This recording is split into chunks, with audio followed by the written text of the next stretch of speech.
This quick guide explains how to buy shares of 9F Inc-ADR, a China-based fintech company offering consumer finance and online wealth management, which trades on NASDAQ under the ticker JFU. This is an educational overview and not financial advice. To buy JFU, you need a regulated broker.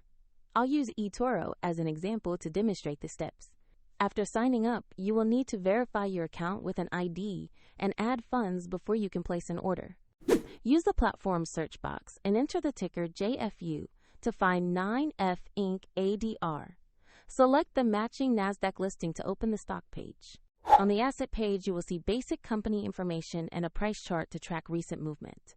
Double-check that the listing shows 9F Inc-ADR and the JFU ticker before proceeding. To invest, click Buy. Enter the amount you want to invest, then review order settings such as order type and allocation. If the market is closed, your order will be queued or executed when trading resumes, and if you lack sufficient funds, the platform will prompt you to add money before confirming. After the trade executes, your position will appear in your portfolio where you can monitor it. A link to eToro is in the description if you want to follow the same steps.